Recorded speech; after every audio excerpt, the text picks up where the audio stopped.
Olá pessoal do canal Brasil Notícias, estou chegando, mais informações, sou Gley Fagundes. Hoje é dia 15 de agosto de 2020, na descrição do vídeo vocês vão encontrar o link para esta matéria. E vamos mexer um pouco mais no mistério Adélio Bispo. Olha esse título aqui, gente, bem interessante. Cabo Cleines, o PM que prendeu Adélio Bispo, quem é o homem por trás da farda? Gente, aqui tem um relato muito interessante.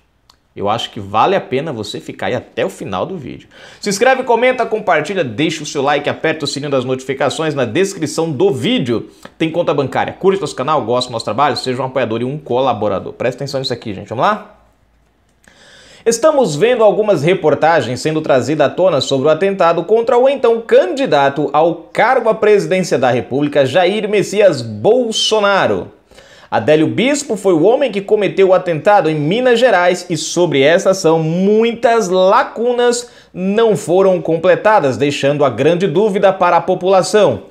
Quem mandou matar o Jair Bolsonaro? Essa é uma dúvida que eu acho que em 90% dos brasileiros está sem resposta. Ou pelo menos não deixam com que nós tenhamos a resposta. Temos as dúvidas, quase certezas, mas tudo bem. Vamos lá que aqui vai deixar mais... É melhor, vamos continuar. Em uma quinta-feira, dia 6 de setembro de 2018, a passeata do candidato ocupava algumas ruas da cidade de Juiz de Fora. Prestem atenção que vai ter alguns detalhes aqui curiosos. Considerando o tamanho do evento, exigia um grande efetivo de segurança. Porém, algumas atitudes do governo estadual de Minas Gerais, Fernando Pimentel, PT, opa, já começamos a... né? Bom, Fernando Pimentel, PT, em relação à liberação de um contingente militar na época, foram intrigantes. Por qual motivo não foi liberada a PM do Estado para acompanhar e proteger as pessoas envolvidas na passeata de um candidato que ocupava as pontas das pesquisas e com a população dando como certa a vitória? Uma pergunta que fica aí, né? Porque para todo lugar que Bolsonaro ia, ele tinha um acompanhamento da PM, havia uma disponibilização, afinal de contas faz parte do pleito eleitoral, né?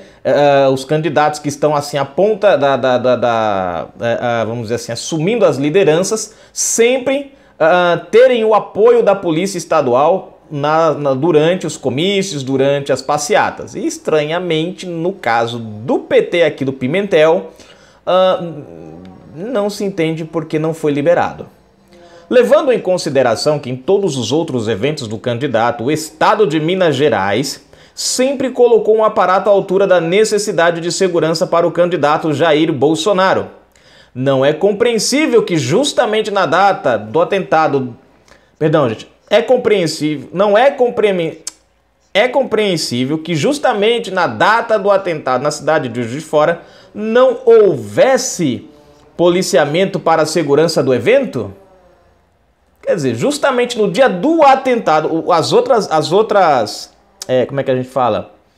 As outras passeatas nas quais Bolsonaro fez em Minas Gerais, foi atendido o pedido. Mas justamente no dia do... Coincidência ou não, se você acredita em coincidência, mas justamente no dia em que houve o atentado, foi o dia que não disponibilizaram o aparato policial. Por quê? Muitas mídias também não fizeram questão de fazer a cobertura da passeata, muito menos do percurso. Além disso, o mais integrante, o pior de toda essa trama, é que já se encontravam em algum lugar advogados caríssimos preparados para uma possível necessidade. Não entendi, Gley. Você vai entender agora. Esquenta aí. Houve também algumas grandes coincidências, pois 15 minutos após a chegada de Adélio, na delegacia já haviam advogados na sede da PF para defender. E caso não fosse preso ou morto, Adélio tinha álibi pronto, já que constava em Brasília sua presença na Câmara de Deputados, no mesmo momento que esfaqueou Jair Bolsonaro. Dois fatos curiosos. Fala aí. Primeiro, 15 minutos após Adélio chegar lá, na PF, apareceram 4 advogados. 4 advogados apareceram. Do nada, assim. É estranho. 15 minutos, né? A notícia mal tinha se espalhado, né? Ninguém nem sabia direito quem tinha sido o autor do crime, ou da tentativa, né? Do assassinato. Mas meio que por milagre caiu do céu. Bom, vieram de avião pelo menos, né? 4 advogados caríssimos. Isso faz a gente pensar, olha, tão rápido assim? Estão lendo o futuro? Estão vendo o futuro? O que acontece? Ou havia uma premeditação? Né? Já estavam apostos. Essa é a ideia que, pelo menos, a ideia mais lógica que a gente pode ter. Creio que dizer que previram o futuro é meio difícil. Então, já estavam preparados ali por alguma razão. Segundo ponto aqui que é colocado, né? Caso Adélio não fosse preso e fosse morto... caso Adélio fosse preso, nem fosse morto, né?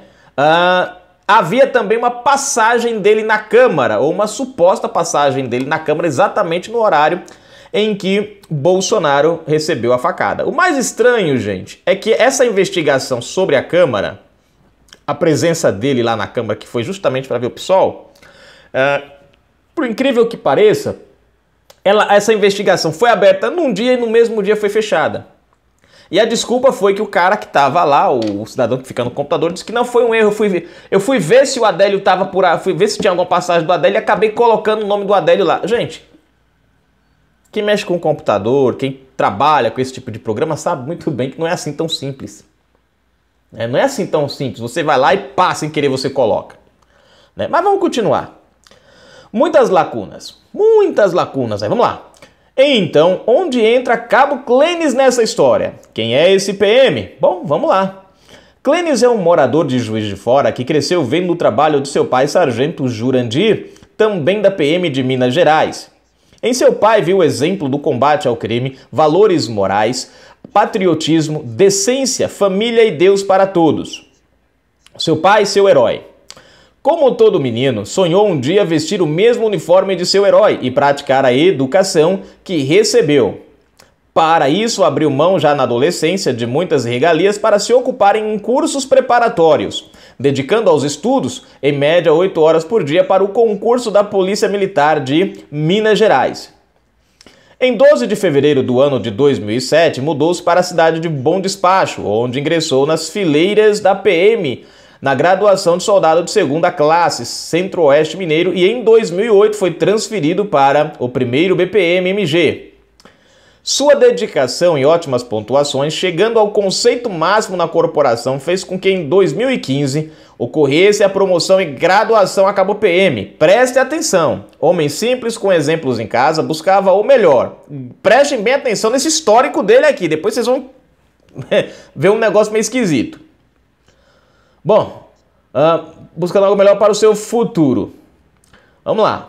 Dentro da própria corporação, combatia e combate os ilícitos que se apresentavam à sua frente, e com isso foram formados alguns inimigos de diversas patentes.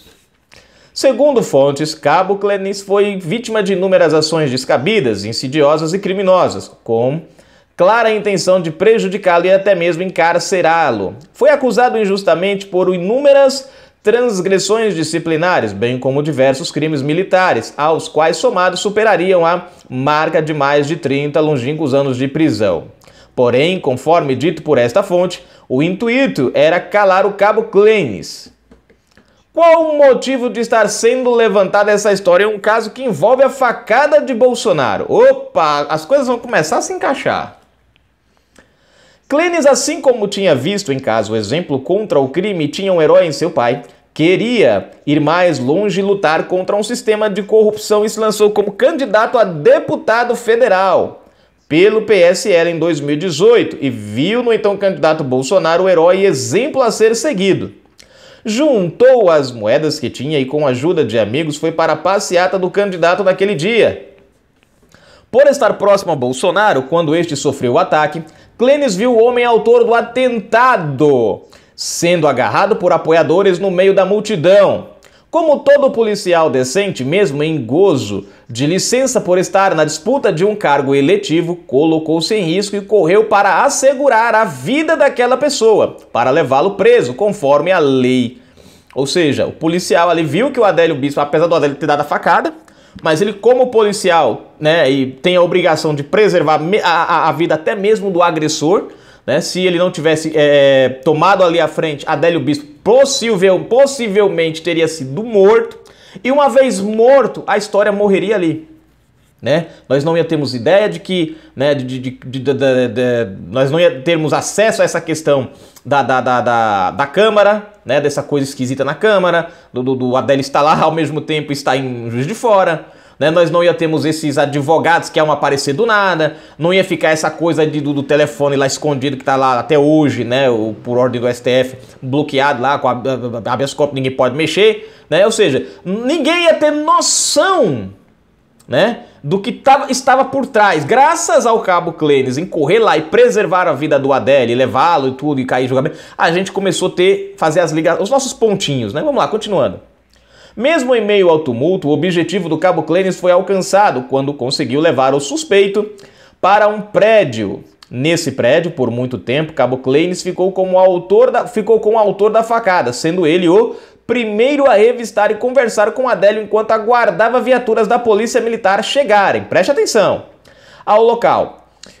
Onde está a estranheza em tudo isso? Agora é que vocês vão ver o caldo entornar. É que algumas coisas agora vão começar a ficar meia, né? Ó.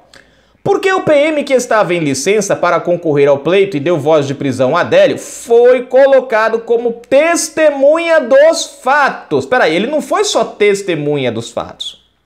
Ele fez a atuação, ele fez a prisão. Então, no boletim, ele necessariamente não tinha que estar como testemunha. Testemunha é quem vê só apenas, não participa.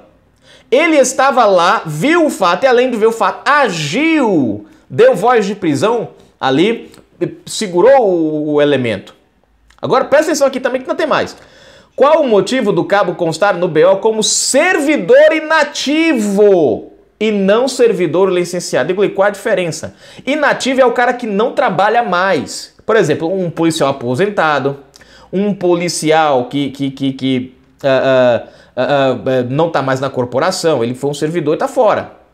Né? Ou por alguma razão ele foi afastado, né, das funções. Só que nesse caso aqui ele pediu licença. Então, tipo, licença e inativo são duas coisas diferentes. Licenciado, você está fora do serviço, né, por um período. Inativo, você foi encostado. Tchauzinho, vá com Deus, né? Então por que colocar ele como se ele tivesse inativo, sendo que ele era licenciado? Porque dá a impressão que o cara não estava mais atuante, não fazia mais parte da corporação, quando na verdade o cara estava apenas licenciado. Ele fazia parte da corporação ainda, só não estava atuando naquele momento por uma questão política, né? Ia disputar um pleito político, então ele estava licenciado. O inativo não volta, o cara se torna inativo, acabou. O licenciado não, mas tudo bem. Prendeu Adélio, fez as primeiras revistas no acusado, a cautela em um prédio e entra num boletim de ocorrência como simples testemunha de apresentação? Vocês compreenderam? Ó, prendeu Adélio, fez as primeiras revistas, a cautela em um prédio, ou seja, coloca o cara, leva o cara para um prédio, ou seja, ele tem toda a participação, toda a primeira ação que leva à captura a captura do Adélio, né, a imobilização, tudo é feito por ele, mas aí ele entra como uma simples testemunha. O cara que tava de longe olhando assim, deixa eu ver, eita, o negócio aconteceu ali, rapaz, levou uma facada do Bolsonaro, sabe? E tô vendo daqui de longe. É mais ou menos como se ele fosse colocado como uma pessoa que não participou da ação em si. Bom, continuando. Deixa eu ver.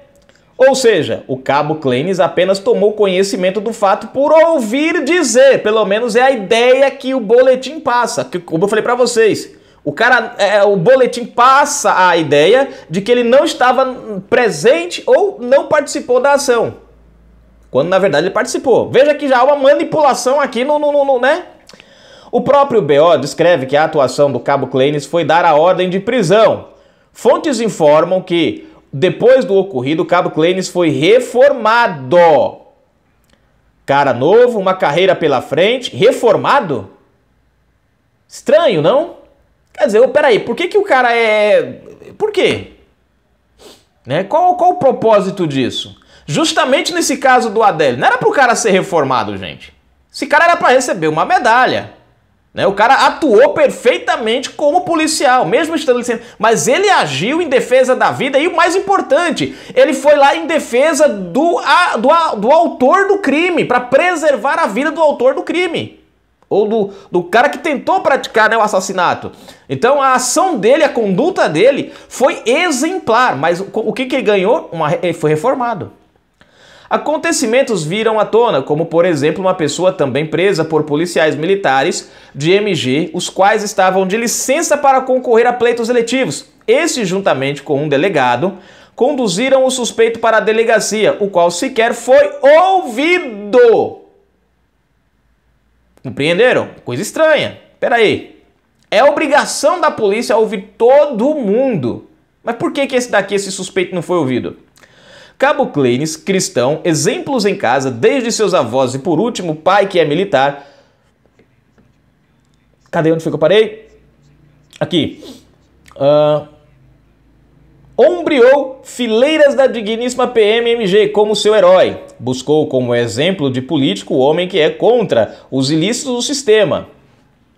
Este é o homem atrás da farda. Deve ter algo para contar e sei que está sendo preparado isso. Algumas cabeças e grandes vão rolar. Tem muita coisa de explicação. Hoje esse homem que teve em seu pai o herói de farda também serve como espelho para outra pessoa. Bom, eu não vou passar aqui o vídeo, gente, tá? Porque o vídeo é longo, tem um vídeo aqui, quem quiser conferir. Tá? É um outro comentário aqui, por isso que eu não vou passar. Mas fica aí, gente, algumas especulações nessa questão. Fica algumas coisas esquisitas aí para você a pensar, né? A forma que o cara foi tratado no boletim de ocorrência, né? Os atos de perseguição contra ele pós essa situação, essa questão dele ser reformado, quer dizer, tudo muito esquisito. Né? Aí você junta a peça do cara que o outro suspeito que foi levado e que por algum acaso não foi ouvido. Aí você tem a questão dos advogados que chegam muito rápido. O crime, praticamente o cara tava puxando a faca do Bolsonaro e os advogados já estavam descendo com o avião. Né? Em contrapartida, um plano B, caso ele conseguisse escapar, iam dar conta que ele estava... eu vi ele, ele não podia estar lá porque ele estava aqui em Brasília.